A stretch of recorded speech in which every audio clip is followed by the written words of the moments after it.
Hey, welcome everybody. Welcome. Thank you for joining me. Today's Monday, and we're here for another Freight Broker Bootcamp Live. Today, we're going to be doing another live Q&A. This is an Ask Me Any session.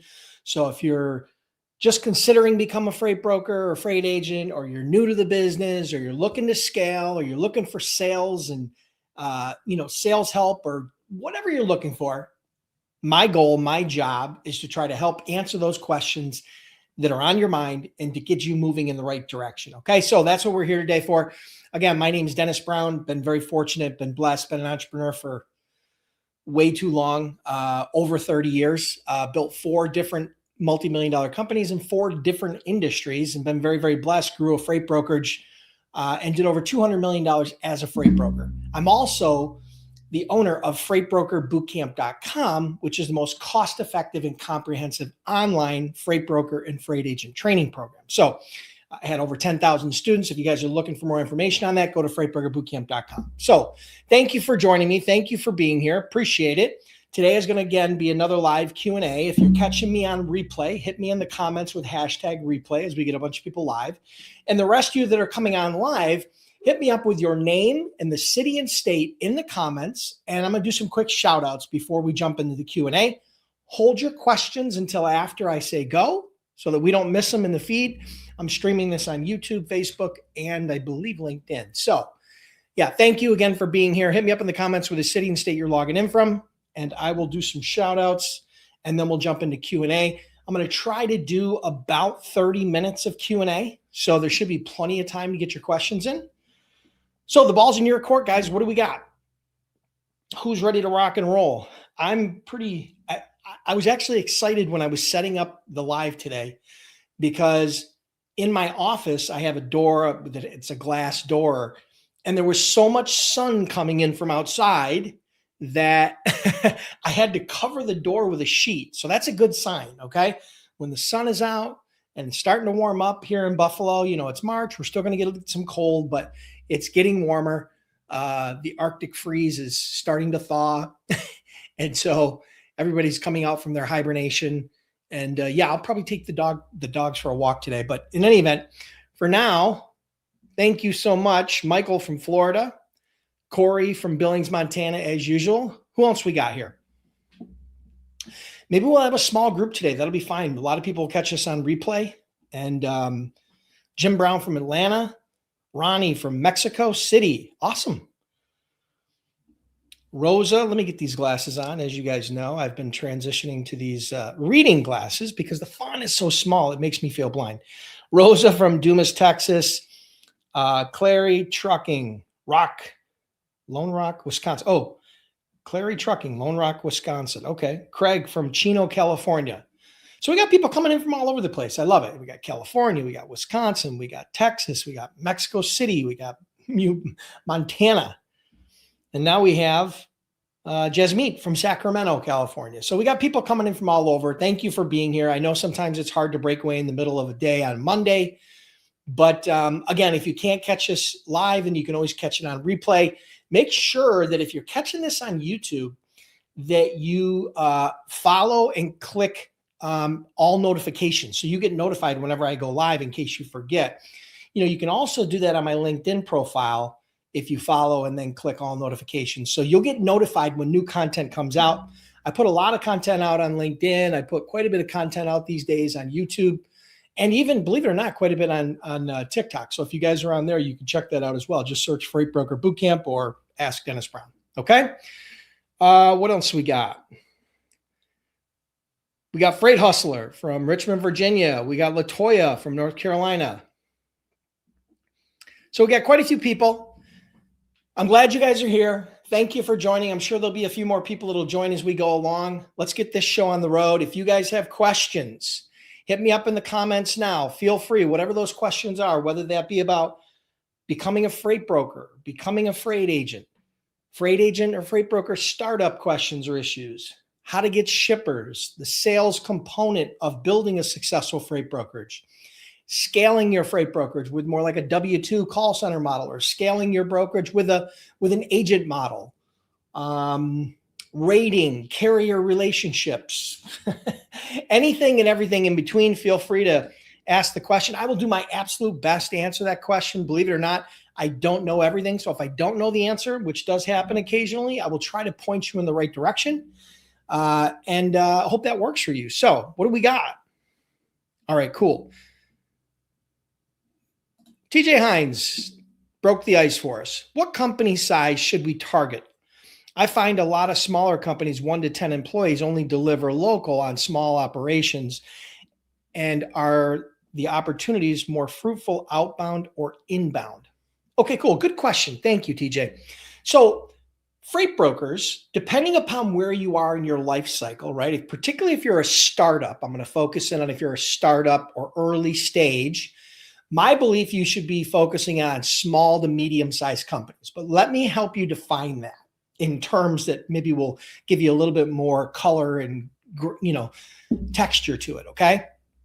So a small business is a business that's defined from anywhere from maybe, let's call a few employees, a handful of employees, up to, let's call it $100 million in sales. Now, I know that seems crazy, but that's the definition of a small business. So a lot of times when you're sourcing leads, it's hard to determine the revenue, but it's not uncommon to be able to get their employee count. So that's kind of how you can start to reverse engineer that out. So I tell people that you probably want to focus on companies that are in that range revenue wise of somewhere from maybe 5 million up to 100 million as small companies, okay, small businesses. Now, when you get into medium, that's when we start expanding. Again, that employee, the revenue is going to go up, the employee is going to go up. But typically I say 100 million to 500 million is considered to be kind of a medium-sized company. Now, definitions are going to vary. So it's a wide range. 5 million to $500 million is a big range. And of course, you're going to be focusing on whatever, types of products or industry or, whatever it is that your specific niche is. But that's the kind of the revenue size. And then you can correlate that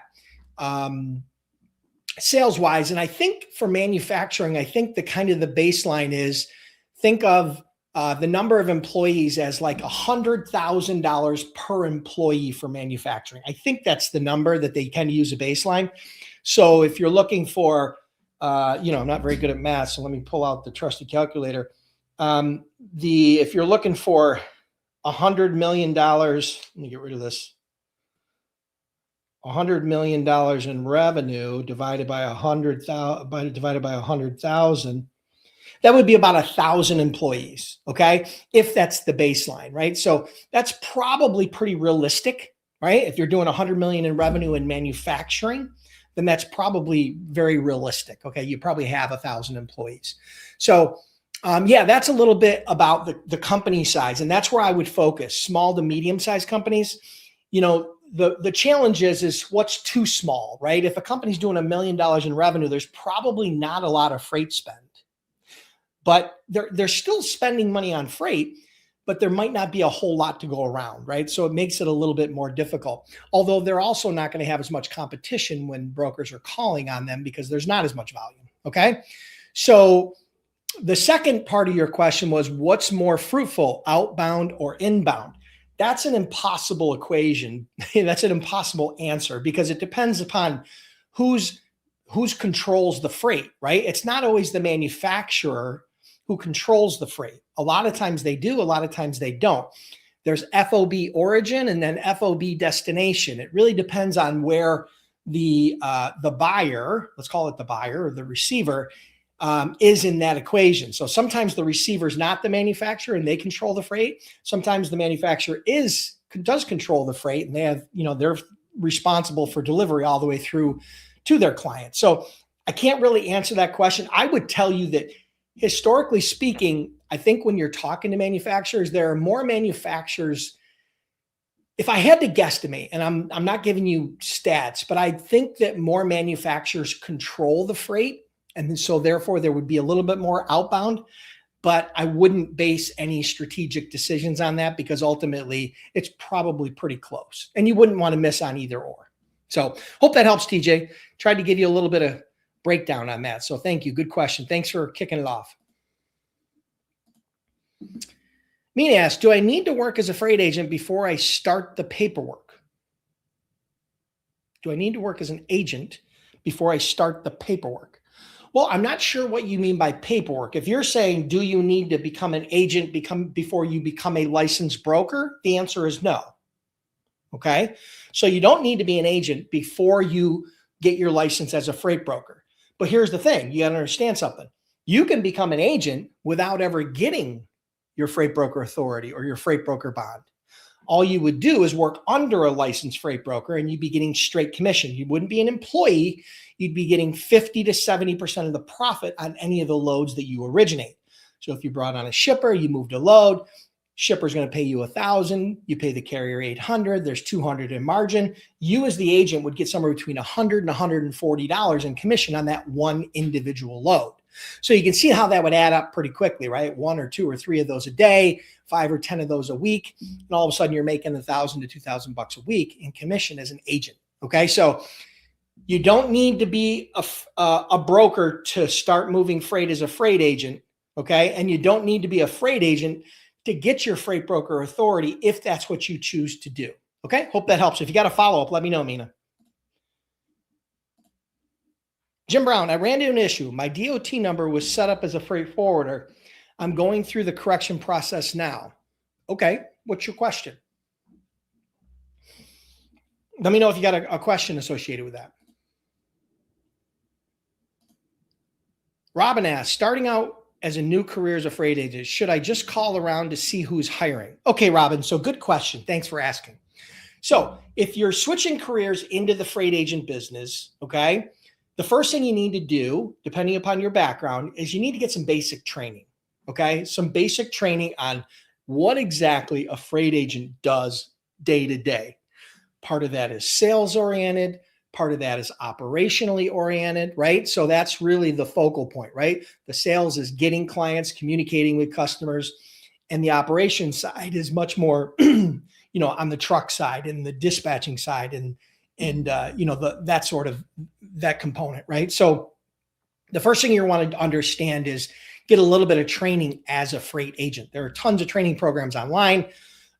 Most brokerages are not going to train you if you have no experience as a freight agent. They're not looking, they may take you on if you don't have experience or a book of business, but they're probably not going to want to train you from scratch. So if you have some sort of training like Freight Broker Bootcamp or other trainings, again, we have the most cost-effective, comprehensive online freight broker and freight agent training program. You can check that out at freightbrokerbootcamp.com.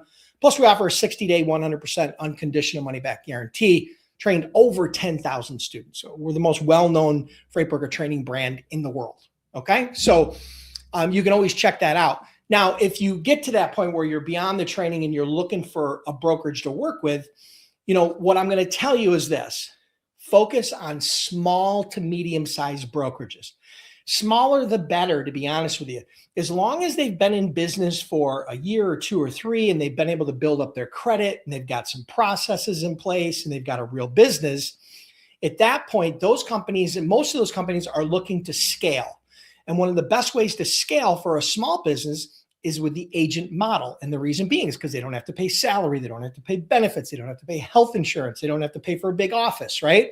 So find a broker that's small to medium, someone that's doing between $1 million and let's call it maybe 10 or 20 million in sales. And they've been in business for a year, 2, 3, 5 years, and they're looking to scale. Now, if you can find people that are local to you, that's great. But you work your way outwards, right? You work your way outwards. And one of the best places I found for new agents is not job boards. You're not going to Indeed.com. You're not going to Monster.com. You're not going to these different job boards to find these types of companies, because most companies that are advertising on job boards are looking for agents who have a book of business already, right? So they're looking for existing agents or people that are already operating inside of a freight brokerage, maybe as a W-2, and they want to pivot away, right? So I wouldn't necessarily go to a job board. You could just look for local freight brokers in your area and then use maybe LinkedIn or email to reach out, or maybe a phone call or a stop in and talk to the sales manager or the owner, whoever that might be. But I believe LinkedIn is probably one of the best places to do it. Number one, you can identify who's out there who the recruiters are for the different companies that are actually hiring agents. You would start dialogues and conversations with them. They're very approachable, and you usually can get on a call and get some specific details and maybe even get an interview. So I like LinkedIn as a great place for people who have no experience in logistics and brokerage to be able to find. It's a very target rich environment. There are a lot of companies out there that have moved into the agent space. So you're not going to have a hard time finding agent recruiters that are willing to talk to you. Okay. Now, some of them are going to require a book of business. Some of them are not. Okay. That's just the way it is. So hope that helps. Thanks, Robin. If you got a follow-up, let me know. Latoya asks, if you would like to be a freight agent, do you have to be under a broker authority for a certain amount of time? If you would like to be a freight agent. Okay. Freight agents are required to work under a licensed freight broker. So you can't be, if you're an independent freight agent, you're still operating under the authority of a licensed freight broker. So you're never going to spin off on your own without having a broker that you can work under with that has their active broker authority. Okay. So that's how that works, right? The benefits to being an agent, particularly early on, is you don't have to get your freight broker license. You don't have to get your freight broker bond. You don't have to worry about getting insurance. You don't have to worry about all of those things. You can get started as a freight agent for probably under a few $100 within a couple of weeks with a little bit of training if you identify a brokerage that's willing to work with you, right? So I hope that helps, Latoya. Let me know if you got a follow-up.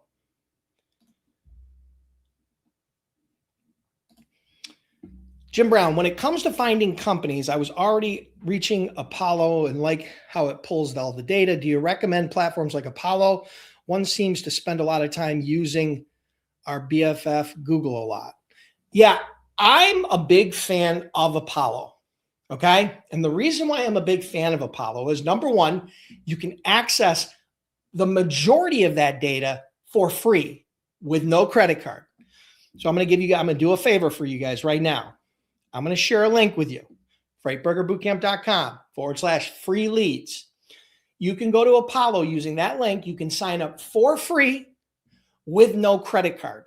Okay. So you can get access to that data on Apollo, where you can search by industry type. You can search by geography. You can search by company size.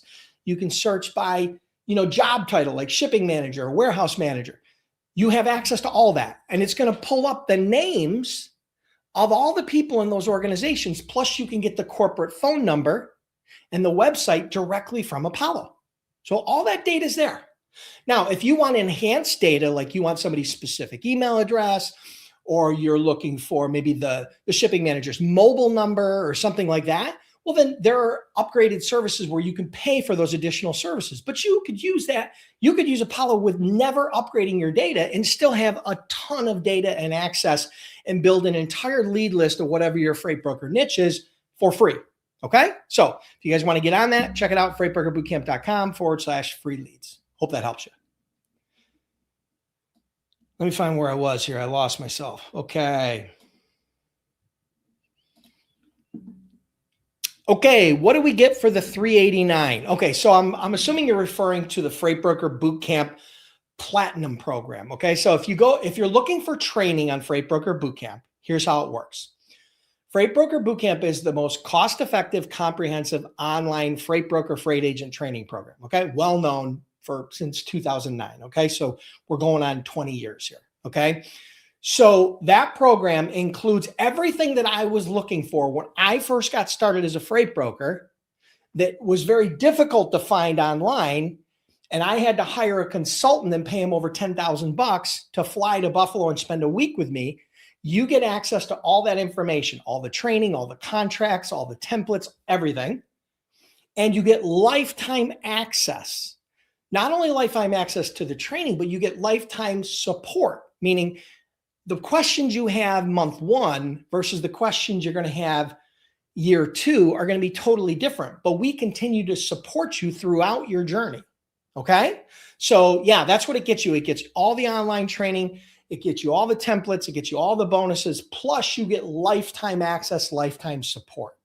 Now the gold membership is everything else, but you don't get the bonuses. Plus you don't get the You don't get the extra bonuses, but you get 1 year access and 1 year support. It's a little bit less expensive, but the best bang for your buck by far is the Platinum 389. Hope that helps.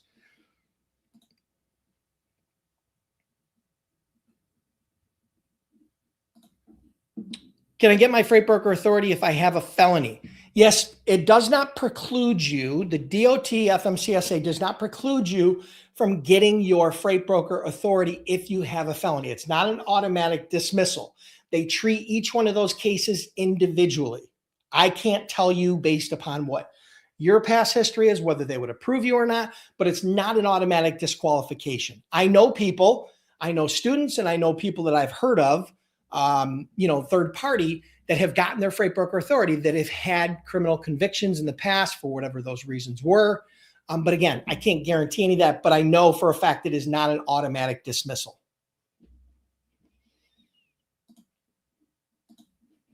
Freight Hustler, what operational habits or strategies separate brokers that consistently run 18 to 25% margins from the ones that stick 10 to 12% margins? Okay, so your question is what operational habits or strategies? Okay, this is a really, really good question. If you want to increase your margins, okay, from an operational standpoint, okay, not a sales standpoint. We're not focusing on sales and rating. We're focusing on operational standpoint. If you're looking to increase your margins there's a couple things I'm going to give you. There are tons, but I'm going to give you two. Number one, when you enter the load into your TMS, right, you have your rate that you have to the shipper. What you should be putting in there is you should have somewhere in that load notes or somewhere in one of the fields for that load, you should have the buy rate that you are determined that you're trying to hit. So for example, just easy math. If the shipper's paying you 1,000 and you're trying to get 20% margins when you're normally only getting 10% margins, set the number for the suggested truck rate at $800. So having that visually there is going to move not only you operationally, but anybody else that covers that load. Because if you've got a team members there that are also covering freight, knowing what the buy rate is, what your target buy rate to trucks is really, really helpful. That in itself will increase your margins, okay? Very simple. All it is a data entry point. The second thing you can do, and this is probably one of the ones that people make the biggest mistakes on, is this. Stop negotiating in 50s and 100s and start negotiating in 5s and 10s. Let me explain to you what I mean. So most brokers, agents, dispatchers, people in operations that are covering loads, they're taking calls from carriers, they're making calls to carriers, they're covering freight, okay?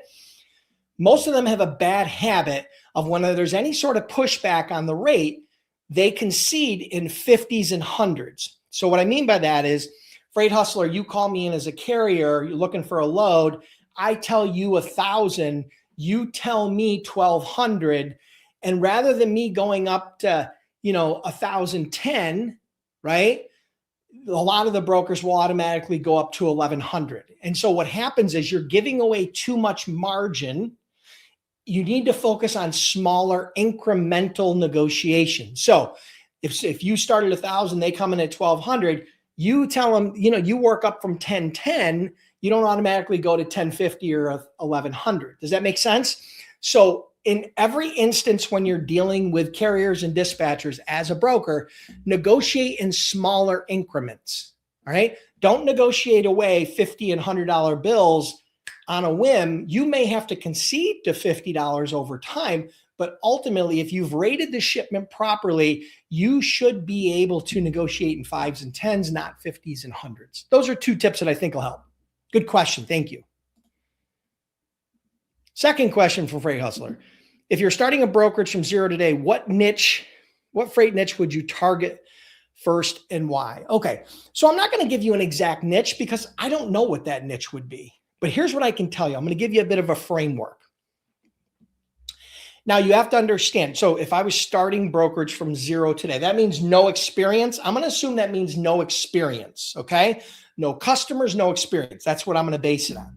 So if you were telling me that I was starting my brokerage today with zero experience, no customers, what I would do is I would focus on the freight that would get me some momentum, right? The secret as a brand new startup is you want to focus on getting momentum. The hardest part about being a new freight agent or a new freight broker is moving that first load. That's the most difficult part, because once you build that confidence that you were able to see that transaction through, you called the shipper, you did the rate, you negotiated the rate, you posted the load, you covered it, you dispatched it, it delivered, right? Once you see that process happen, your confidence will go through the roof. So the most important thing as an agent, when you are a broker, as an agent, when you first get started, is finding some momentum, right? Finding a niche where you can get some momentum. And when you're brand new, if you have no experience, you don't want to go into things that are super complex. I would avoid heavy haul. I would avoid hazardous. I would avoid super complex loads, right? Super complex niches I would avoid initially. And the reason being is because there's a whole bunch of nuances to those that can be very expensive to learn. And I mean expensive in the form of decisions. So most brokers, new brokers and agents, start out probably focusing on van or maybe flatbed, some refrigerated, but typically not produce. I don't recommend that. So van or flatbed is not abnormal. And then obviously I would throw some geography in it. You guys probably know the story. When I first got started as a brand new broker back in 2003, I got my authority. My niche was van freight that originated in the Northeast. So if it picked up in New York or PA, New Jersey, all the way up through New England, if it originated there in that corridor and it was going west or south, that was my niche. Okay. Now, if it was going into the Northeast, that was not my niche. I didn't touch that freight. I didn't quote it. I didn't mess with it. But if it was coming out of the Northeast, that's what we focused on. And the reason being is because we were able to build a rate base. We were able to build a carrier database. We were able to build dynamics around that specific niche. We were able to build our expertise there. So we knew if a truck picked up in the Northeast and it was going west or south, we knew the rate and we knew how to cover it. We knew who to call. We knew the challenges associated with Northeast and we knew the lingo that Northeast shippers used, right? Because it varies, right? So that's my personal story. That's what I would suggest. Now, as time goes on and you build that confidence, right? What I find, and you guys have heard me probably say this before, complexity creates opportunity. Complexity creates margin. We just had a guest on, Connor Hartunian, and he was a freight agent. He's in the specialized and heavy haul niche, right? He does loads that are 10, 20, 50,000, $100,000 loads, individual loads that cost $100,000 to move. But that is extremely specialized. You have to have some specialized knowledge there.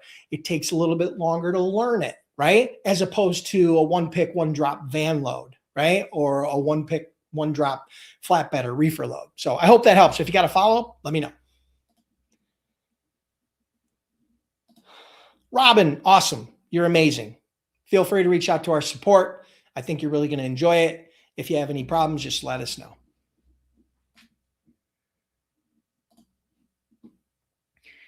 Avery Hill, what's the minimum amount of paperwork I need to receive from a carrier to move my first load? Minimum amount of paperwork to receive. So what you're going to need to do is you're going to need to send your broker carrier agreement, and you're going to need them to sign that and send it back to you. You're also going to need to get the carrier's W-9, which is their EIN, right? And a W-9 document. You're going to need to get that on file because that's a requirement. And then from there, really, you don't need a whole lot of paperwork. Get insurance, get a certificate of insurance, right? A COI, right? A certificate of insurance from their insurance provider, validating that they have the proper cargo and liability coverage. And then beyond that, you probably don't need a whole lot, right? So broker carrier agreement, W-9, and a certificate of insurance. That's minimal, right? That's minimal. Hope that helps. Latoya asks, if you'd like to be an agent, do you have to be under a broker authority for a certain amount of time? No, Latoya, I think I answered that. Maybe you typed it back in before I had a chance, but yeah, I did answer that for you. Is Freight Broker Bootcamp still available? If so, if I was a student before. It depends on what membership you signed up for. We have a gold membership, which is 1 year, which expires after 1 year. We have a platinum membership, which is lifetime, which never expires. So you would have to go there and try to log in.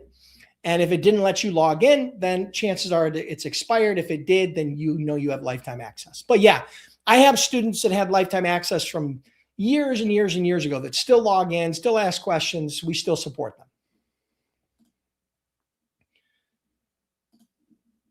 Ronnie asks, how is credit determined for customers?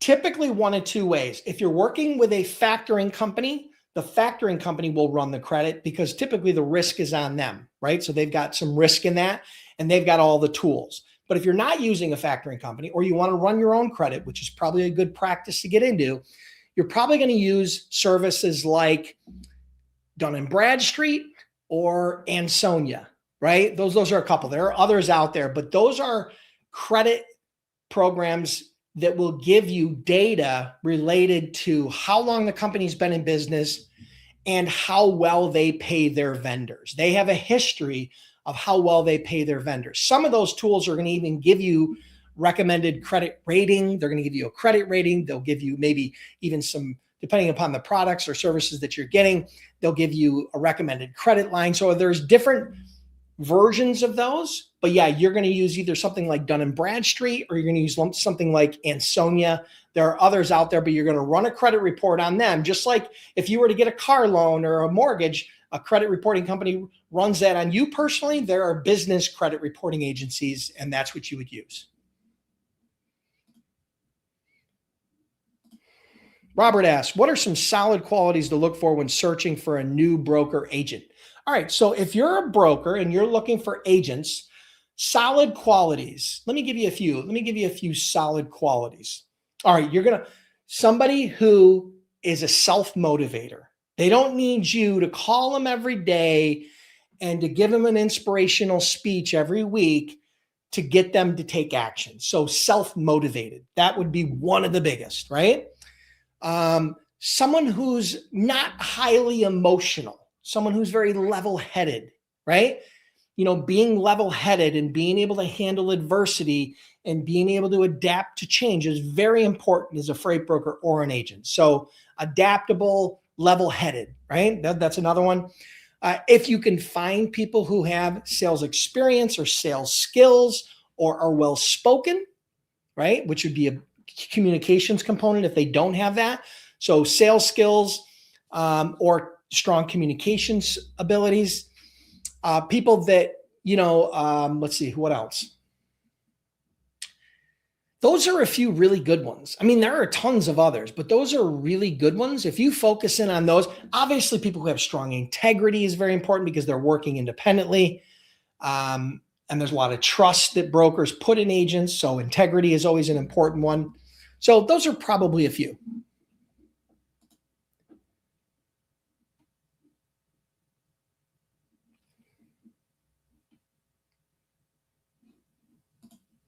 Freight Hustler says FBBC lifetime is well worth the access. Great. Awesome. Thank you so much, Freight Hustler. I appreciate the kind words. That's for any of you that are considering, starting or enrolling in the Freight Broker Bootcamp training. You can check that out at freightbrokerbootcamp.com.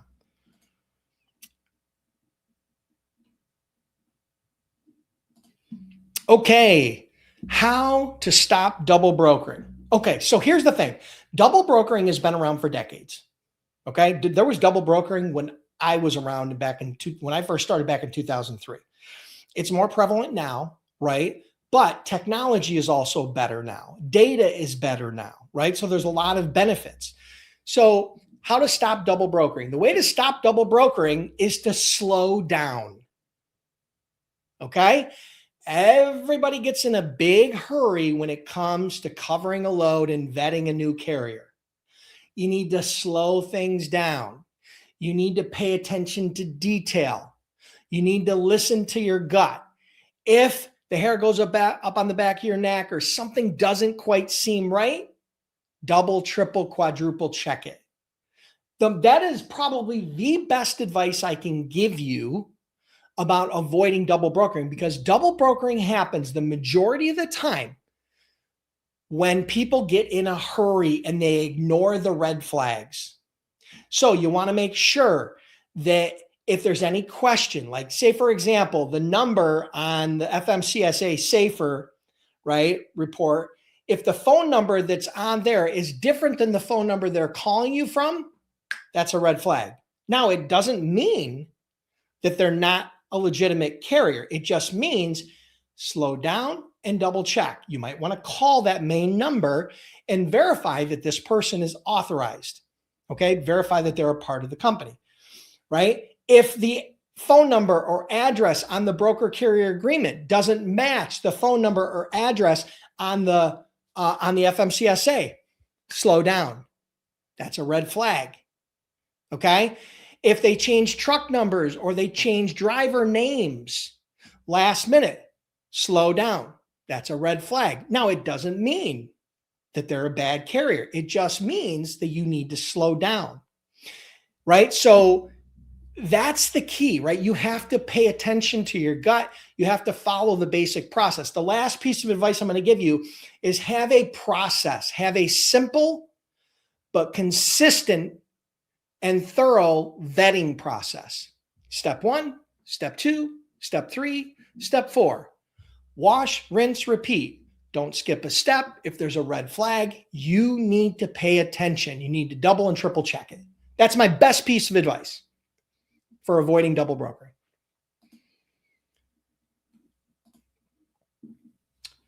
What's an example of something you would say to a shipper once you finally get them on the phone that will make you stand out, and how much is the cost of your sales course? Okay. All right. Rosa. So Rosa, here is the key. I'm going to give you a framework. I'm not going to give you a script because there's no one size fits all script that's going to always work and get you in the door. But I'm going to give you a framework. You hit on it and you said an example of something you would say once you get them on the phone that will make you stand out, right? So the hardest part of sales is the first 5 to 10 seconds of a cold call, okay? The reason being is because prospects are on edge. They get a lot of phone calls, just like any other buyer of products and services do, and they hear the same crap over and over and over again. So they hear, hey, we've got trucks in your area. I wonder if we can move some of your freight. Or, hey, I'm a freight broker. We could save you money on your freight. Wonder if we could do a quote. Or, hey, we got access to thousands of trucks. I was wondering if we could get bid on some of your lanes. Blah, blah, blah, blah, blah. All generic garbage that they've heard time and time again. And so what's happened is those shippers are now conditioned to give you a negative response. As soon as they recognize the speech pattern, as soon as they recognize what you're saying, that they've heard it before, automatically they give you the Heisman. Oh, we're not interested. We don't work with brokers. Hey, we're happy with our current providers. Hey, send me an email. You're going to get those in the first, if you're getting those in the first 10 or 15 seconds of phone calls, you need to figure out how to be different. So this is what you're asking. Being different, right, means you can't follow those outdated sales scripts. Now, in order to come up with your own script, here's a few things you can do. Gather sales intelligence, right? Specific to your niche. I'm in the produce niche. I can gather sales intelligence associated with the produce niche. I'm working in flatbed. I'm working in the Midwest. This shipping manager on LinkedIn, his job history is this. He posted about this. He commented on this. The company itself just released a press release, or they were mentioned in the news, or there's some new legislation associated with this niche, right? Or with this industry. That sales intelligence allows you to create what I call a compelling sales hook. That compelling sales hook can be slightly different for each prospect. Now, you can create industry-specific compelling sales hook that are still different, that make you stand out, right? But ultimately, you're gathering data to help you enhance your opportunity to get the sale by customizing that approach. And once you understand the basic framework, it's not hard. You could redo research for 2 minutes and create a compelling sales hook that makes you different. It doesn't mean that the service you offer is going to be different. You're still, offering the same type of service from the same carriers with same rates. But the difference is you're getting past that first negative impression that they're getting of you. You're getting to the 1 minute or 2 minute mark. You're able to build a little rapport. You're able to ask a few questions, and that makes all the difference. Okay. So that's an example of how to build a compelling sales hook. Now, the second part of your question was this: how much is my Freight Broker sales course? Okay. 4 or 5 years ago, I launched what's called my Freight Broker Sales Accelerator. Now, that program is a coaching and mentoring program where I take that piece of my brain, everything I know about sales, and I transplant it into your head. But most importantly, it's the same sales system that I use to do over $200 million as a freight broker. Okay. That is a 8-week live coaching and mentoring program, right? Where we work together in a small group environment where I work with you individually. I work with you inside that group to help you go from where you are, maybe that's not having any shippers, to start getting 2, 3, 4 new shippers per month. Okay. So that's the program. That program, there's a couple different options. I'm going to tell you, here's what I'm going to tell you. There's some lower end options that are around $1,000 to get started. There's some higher end options that are probably closer to 5,000. I haven't opened it back up and I haven't finalized the pricing yet for this next launch. I've been telling everybody for the last 2 months it was going to launch. I got bogged down with a bunch of projects. So I'm hoping here by the end of March it launches. I'm going to be traveling for about a week. And then after that, I'm going to be back. I think that's when we're going to launch it. We'll open up enrollment. Here's what I'm going to tell you.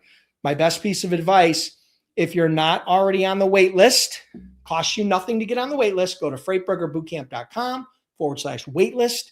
That's where you can learn some basics about the Sales Accelerator. You can get on the wait list. Here's the cool part. If you're on the wait list, you'll get notified the next time spots open up and you'll get an opportunity to enroll. Okay. I hand select every single person that becomes a part of the Freight Broker Sales Accelerator Live. So, it sells out very quick because it's a small group program. I don't put hundreds of clients into that program at a time. So I hope that helps. If you got to follow up, let me know. But I hope that helps. Man, we got a lot of questions today. I like it.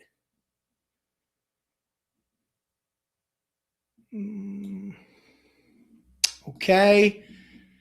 Mina asks, I want to be a broker. My question is, can I still obtain the surety bond if I recently filed bankruptcy? I filed Chapter 13. Okay. So it might be possible for you to get your broker bond, but chances are if you file bankruptcy, if they don't exclude you because of that credit, it's going to be very expensive. And when I say very expensive, most bonds you're going to be able to get for somewhere between $1,000 and $3,500 per year if you have good to, slightly above average to good credit. Okay. If you have really bad credit or you have a bankruptcy, it could be $7,000, $8,000, $10,000 or more. So here's what I'm going to suggest to you, Mina. Start as an agent. Start out as a freight agent. You do not need to start as a freight broker. If you start as a freight agent, you don't have to get your bond. You don't have to get your authority. You don't have to do any of that. You don't have to get insurance. You don't have to get a big office. You don't have to do any of that. You can work from home, get some basic training, work from home, start getting some customers, start moving some freight, start getting some cash flow, rebuild your credit, and then you always have the option later of pivoting into your own freight broker authority later. But now here's the cool part. Now you got 5 or 10 or 15 clients. You're making 5 or 10 or 15,000 a month in profit. And now all of a sudden making that pivot is much easier because you don't have that cash flow constraint. Your credit is better. All of that. There's a big misconception in the industry that in order to start in this industry, you have to get your freight broker authority. And that's just not true. Start as a freight agent. It's the best gig in town. You get paid 50 to 70% of the profit on every load. And you have little to no risk, right? Because you're not the broker and you don't carry the, you don't have to worry about the receivables. You don't have to worry about the back end financials. You don't have to worry about the insurance. You don't have to worry about any of that. Okay. So don't misunderstand where I'm at. You can always become a broker later, but starting out as an agent is the best gig in town. I know I have friends and agents and people that have went through my programs and I've coached and worked with that as freight agents, listen carefully, as freight agents, they earn $1 million plus per year in their pocket. I'm not talking about gross revenue. I'm talking about profit, commissions, after expenses. Okay? So the agent opportunity is real. Now, I am not promising you that you're going to do that. That's the top 1%. But if they can make $1 million a year, do you think you can make 10,000 a month? I do. So I hope that helps.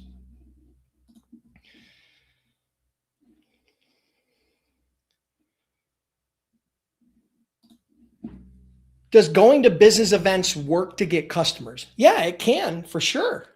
Yeah.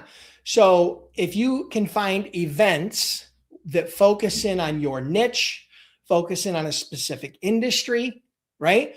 Then going there and networking can be a great way to meet people, right? For sure. You definitely can. Trade shows are very popular. I'm not talking about logistic trade shows. I'm talking about trade shows like if you're focused on the steel industry, then focus in on trade shows that people in the steel industry go to. If you're focused on the produce industry, then go to trade shows that produce people go to. You know what I mean? Whatever that may be, right? So yeah, I think it's a great place to be. Yeah, you can do a lot of networking. You can shake a lot of hands. You can get a lot of business cards. You can start some nice conversations. And if you've got it and it's close to you locally, that's even better because you don't have to pay for airfare. You probably don't have to pay for a hotel. Maybe it's just a, an hour or two car ride up and back, and you can collect a lot of leads and shake a lot of hands. So I think it's a great networking opportunity. Are you going to walk out of there with clients? Probably not. Okay. But that's okay. You now have a warm lead to follow up with, or maybe you're meeting somebody in a different department, but then they can refer you in to the shipping manager or warehouse manager. Make sense?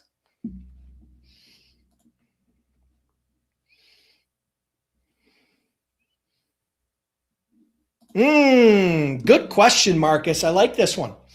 When is the best time to hire agents? Okay. So the best time to hire agents is when you've already built a small, profitable freight brokerage on your own. So what I mean by that is there's a misconception that you go out, you get your freight broker authority, you're going to go hire a bunch of agents, month one, and they're going to build the business for you. That's just not going to happen. Okay.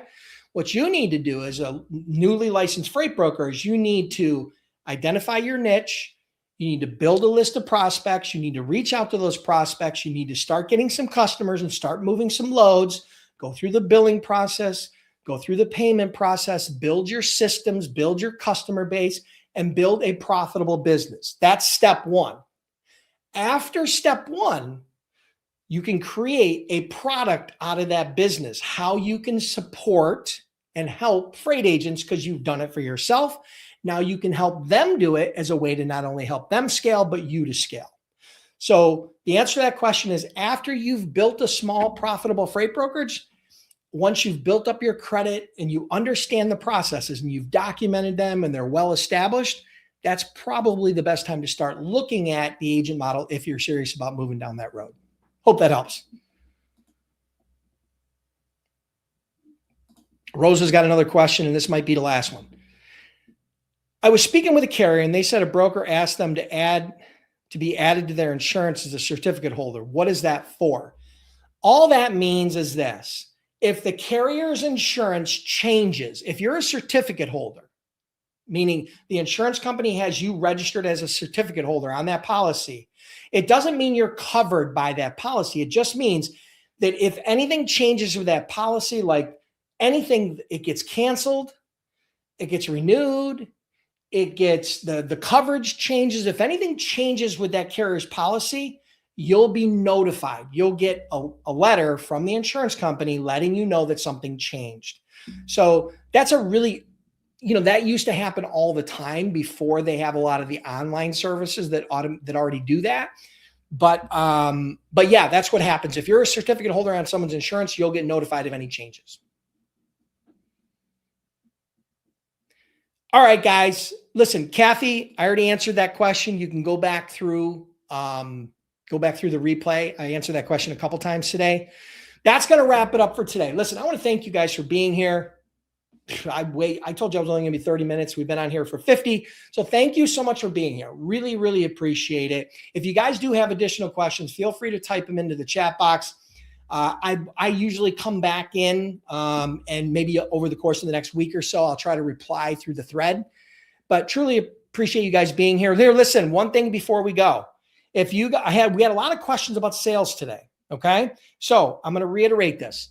If you need help with getting customers, if you need help with selling, if you need to learn how to generate 2 to 4 new clients per month, if you're looking for the fastest way to go from startup to 7 figures in sales in 12 to 18 months, get on the wait list for my Freight Broker Sales Accelerator. Go to freightbrokerbootcamp.com/waitlist.